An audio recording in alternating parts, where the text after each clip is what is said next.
morning. My name is Jim Austin, and I'm a commercial real estate broker and a marketing guy. This morning, we are kicking off our inaugural podcast show with a great guest. I'd like to introduce you to North Texas Talks with Jim and Jenni. Yes. And our guest is Mr. Ben Gold, and he came in from McKinney, and we're going to talk about AI strategies, and just a great guy. And the unique thing about Ben, Jenni and I met each other, and we met Ben at the same time. Yes. Thank you for being here, Ben. It's awesome to be here, and I'm flattered to be on your inaugural podcast show.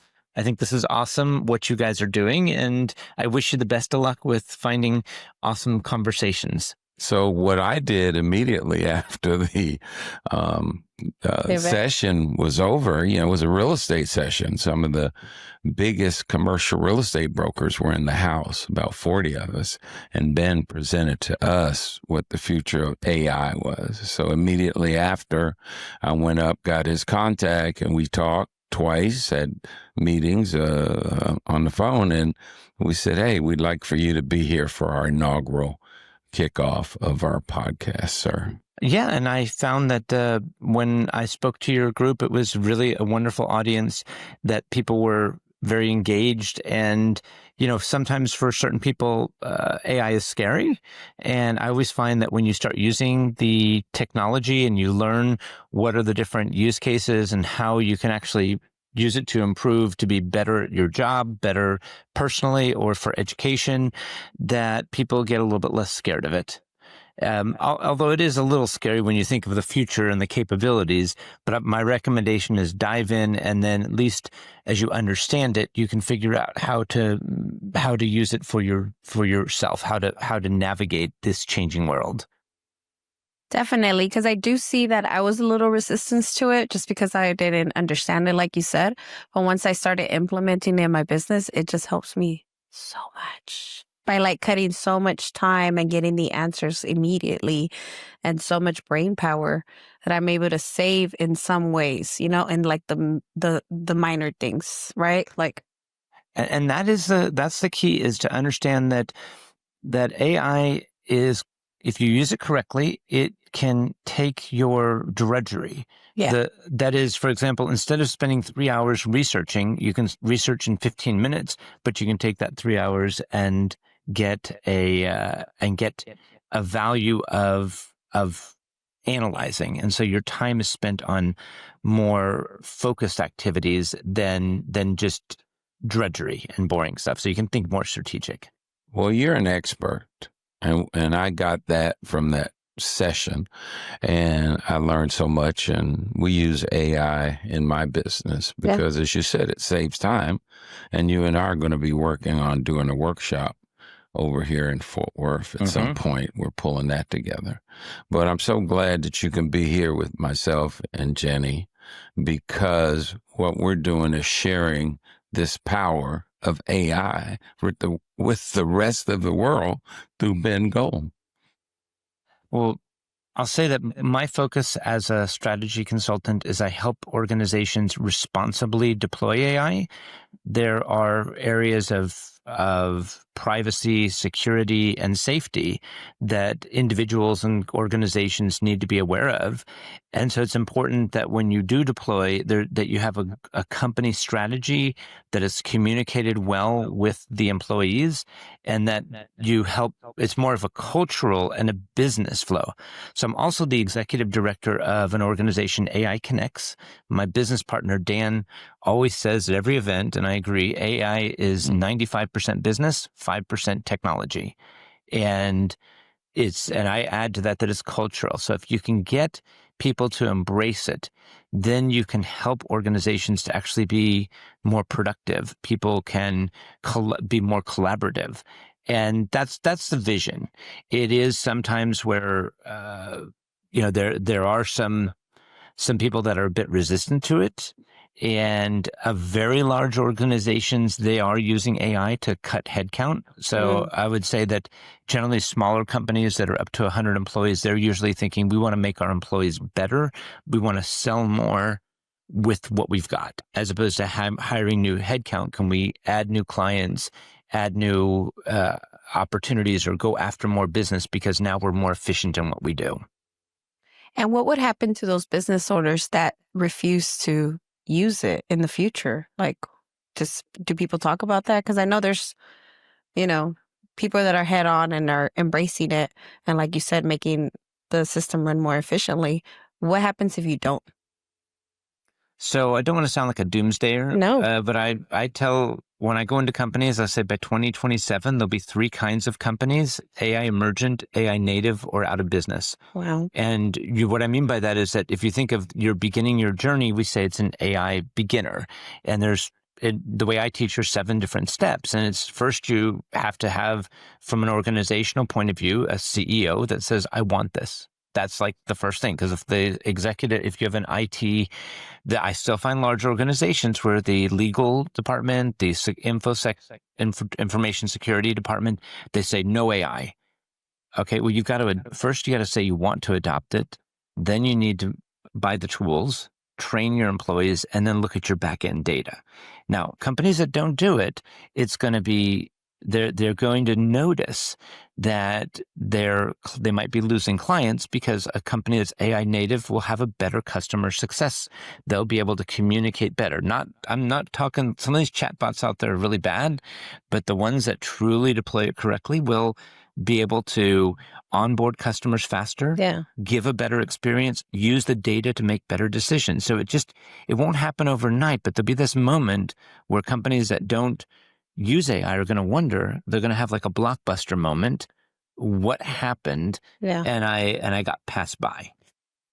Wow. And see, one of the things that I realized that you can use it in the nonprofit world and you can use it in the profit world. So I'm in both realms. So, we talked about my museum, the National Multicultural Western Heritage Museum, and that will expand our ability to share that 1/4 of the cowboys were Black, Hispanic, Native American, and Asian, and beyond.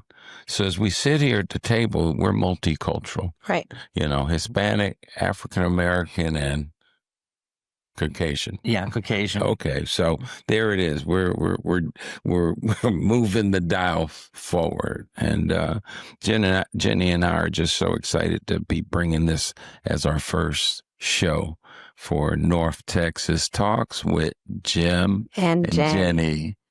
Question for Ben. You said that there's some really bad chat boxes out there. What would you recommend to like your everyday user? Where do we start? I know, there's ChatGPTs everywhere, right? Yeah. And just like 1 to your everyday user and 2 to like your business owner. So, and when I was referring to chatbots, I think of like on websites. Okay. Yeah. Those chatbots where they're annoying, they pop up and they're kind of and annoying. They're like in your face. Yeah, and they're in your face. Yeah. And there's a role for them.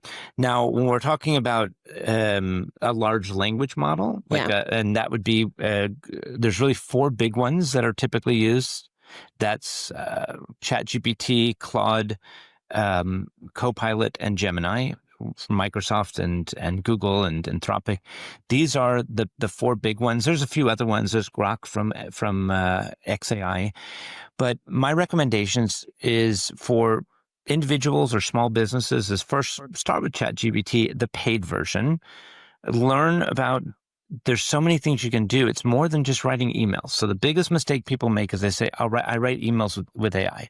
Great, but just with the ChatGPT $20 a month, you've got deep research. Yeah. I can do a PhD level analysis. I think I did one for you in front of everybody. Yes. For one of your properties where we're able to go and analyze 10 years of history of a single location. That's an example of deep research where it's really powerful. I have, there's also this ability to create images, to create videos with Sora 2. That's just an example of ChatGPT. Google has their version. You have this agent, which allows you, if you want to go set an appointment with a doctor, can actually identify doctors or can go on the internet and really be able to tell you stuff. So, oops. AI. I'm sorry. So my recommendation is first, pay for a license. Okay. $20 a month. It's like a Netflix subscription. And number two is record every conversation. There are one of the most important things you can do. I have Fireflies, there's Otter, there's a Fathom. These are the different companies that are AI note takers, $20-$30 a month. And you're talking, when you realize that every conversation you have is a gold mine. Yeah. Internal conversations. So I show teams how let's say you're an engineering team, your conversation can then, that you take that, throw it into AI, and it builds out a project plan. It builds out all of your internal things just by what you're talking about. When you're dealing with customers, okay, you have an opportunity. By recording, you learn about the personality. The AI can help you understand what you could have done better. My son, Victor, is, one of the things he tells me is, I'm not the best salesperson. So I've been told that I could use some help. So I said, who's your mentor? And there's a guy named Jeremy Miner and I said, okay, well, that's what I'll do. I said, well, Jeremy Miner is going to be my mentor. So I did was I got about 4 hours of Jeremy Miner off of the internet. And I took those transcripts. Then I went to ChatGPT. I said, do a full analysis of all of his infrastructure. And I created a project or a GPT where whenever I have a conversation, I say, well, how would Jeremy Miner do it? Well, whoever your mentor is. And it was like looking and saying, well, you know what? On phase 1, you did about a 6 out of 10 on your introducing yourself. But when you get to phase 3 and you're digging into the pain, you get a 0 out of 10 because you didn't do this and you didn't do that. And so my point is that when you realize that if you give this AI data and you tell it who you want it to be and what you want it to do, and then you give it the right data, it becomes your coach. Welcome back to North Texas Talks with Jim and Jenni. Yes. We have special guest, Ben Gold, who's an AI specialist, and we've just been hitting him hard with some questions that we know you want to know. So, Jenni?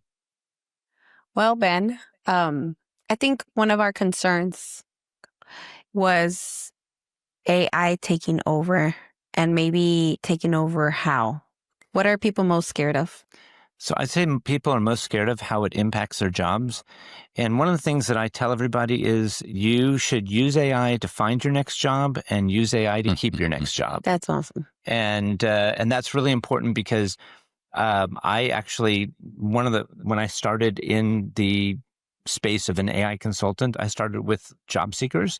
So I was able to show, I wrote a book, Find Your Next Job with ChatGPT, and it really walks through how you can use AI for, if you want to reimagine your job, like you want to change it, you can use AI to say what would be the kinds of opportunities that are available in the next 5 years based on technology.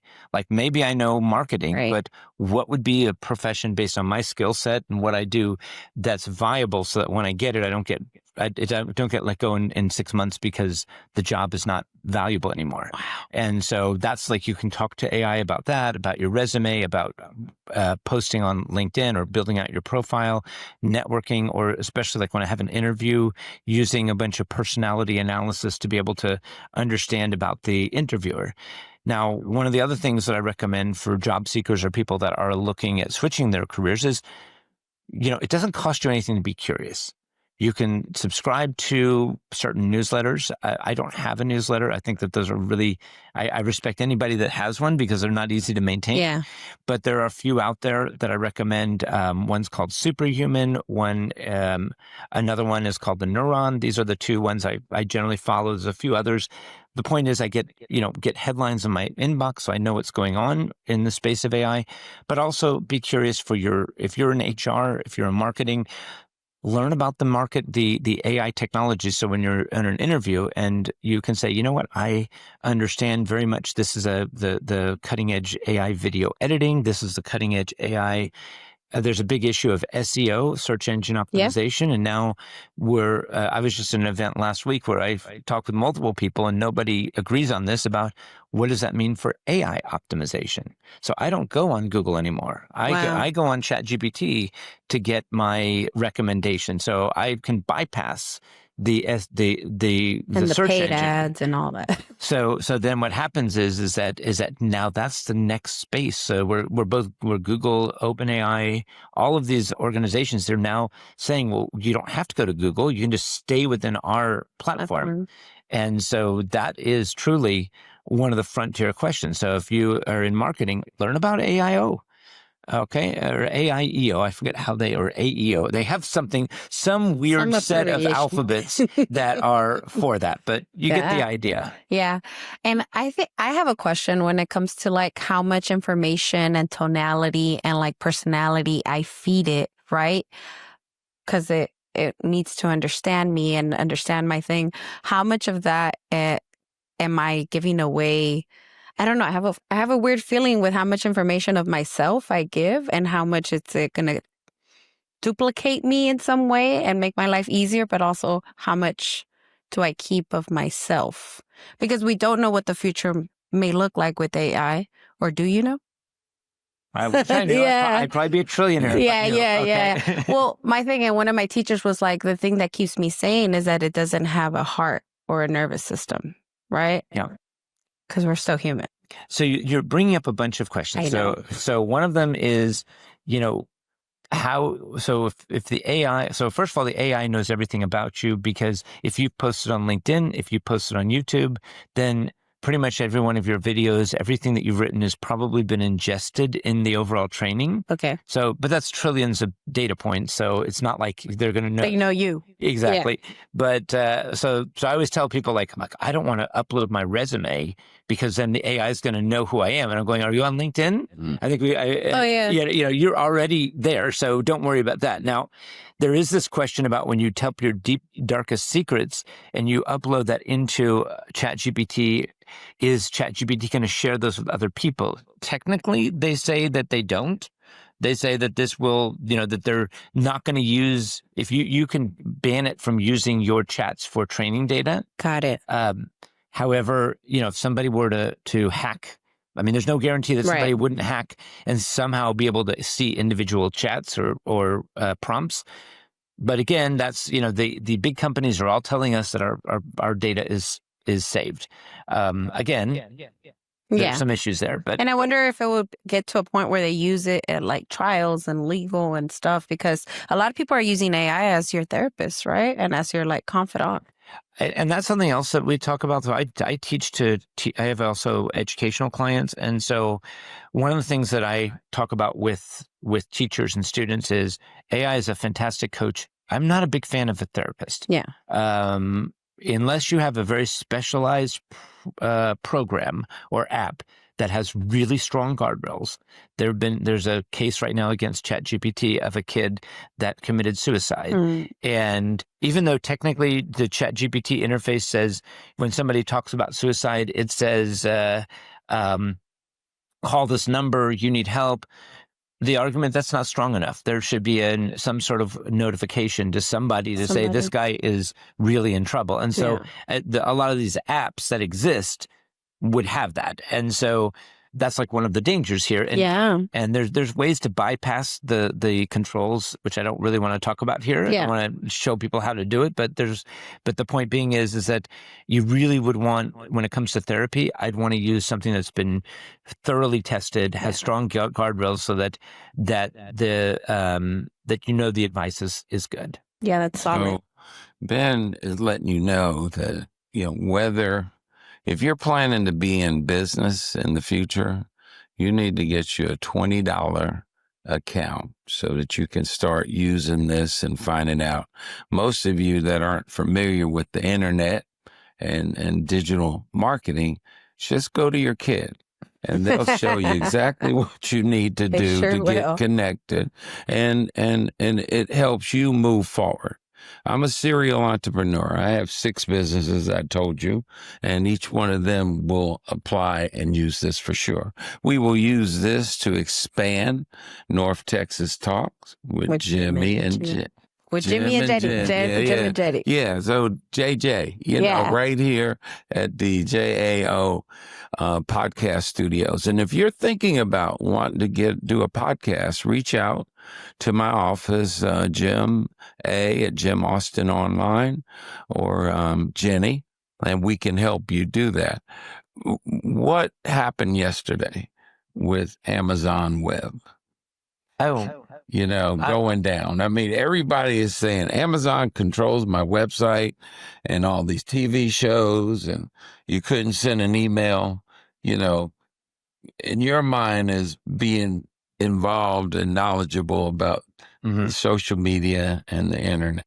So Amazon Web Services, or AWS, is like the backbone of the infrastructure. Okay. So I did not personally get affected, as in I understand a number of people when they try to use Zoom or some of these other tools that they couldn't use it because that's where everything is hosted in AWS.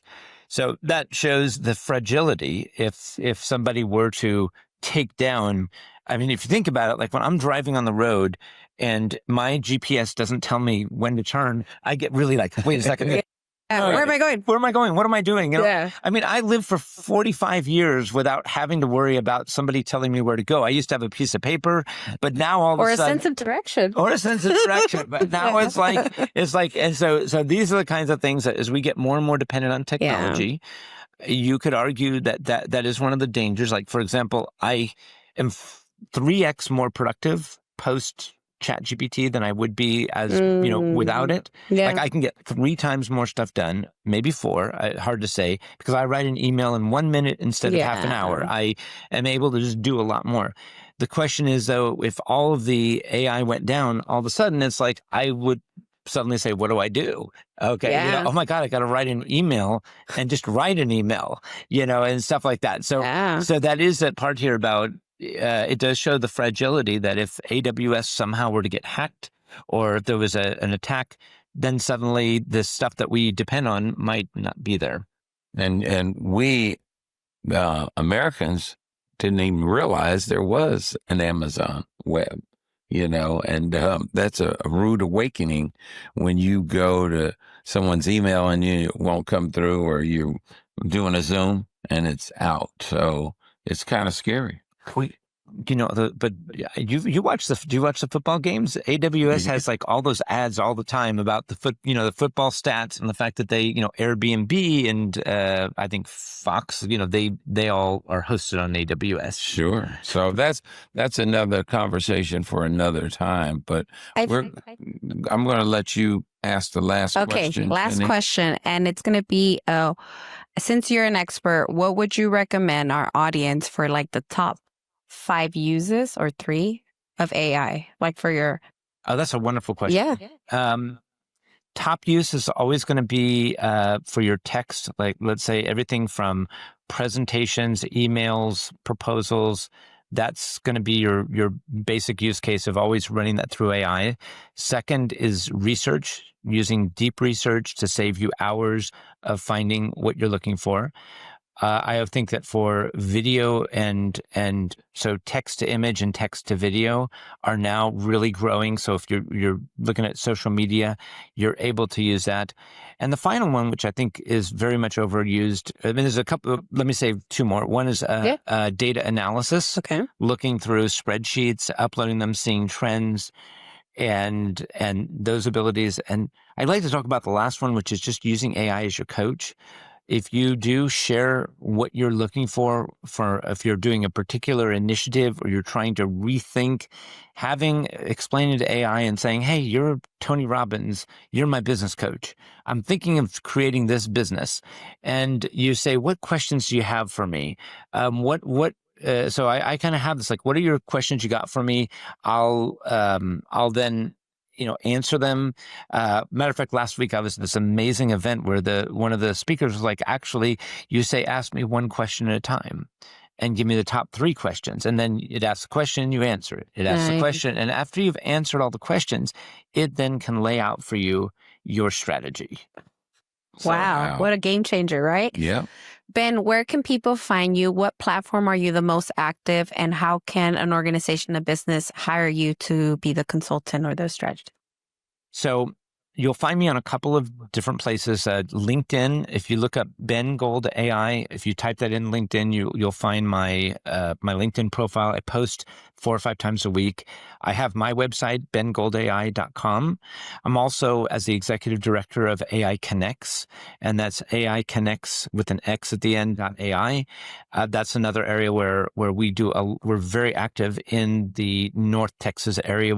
My partner, Dan Sinowat, we're at almost every event Love it. that is dealing with technology or AI. Well, those are some tremendous credentials and what you've been doing. Resume says you've been doing it 20 years and you've manipulated that into a very successful business. And I'm looking forward to working with you with my workshop once we determine if it's going to be a 1 hour or a half a day workshop. So stay tuned to Jim Austin Online, which powers North Texas Talks with Jim and Jenni. And we're getting that down, you know. we'll Jim do it and Jenni, you know. Yeah. So my new co-host, I'm so excited to be working with you. That class that we took, that was all the big time commercial real estate brokers. I love it. When you're at the right time at the right place, right? Things like this happen. That's so thank you. Yeah. And then, the cream came to the top, and here he is right here. Here we are. And so thank you for your time. Yeah, we call him Dr. Ben Gold. Our AI doctor. Right? Yeah, so we're going to... Any closing remarks from either one? Hey, just excited to be working with you. Look out for our episodes. We will announce when the show will air in the future. So thank you very much. Thank you so much for coming all the way from McKinney. Thank you for your time and for your expertise, for your knowledge, and for just sharing with our audience what AI, understanding it so that we don't fear it and we embrace it so that it's a part of our life now, right? Absolutely. Yeah. Thank you. Thank you. Appreciate being on this podcast. Yes. Thank you. We'll see you around town. Bye-bye. Bye.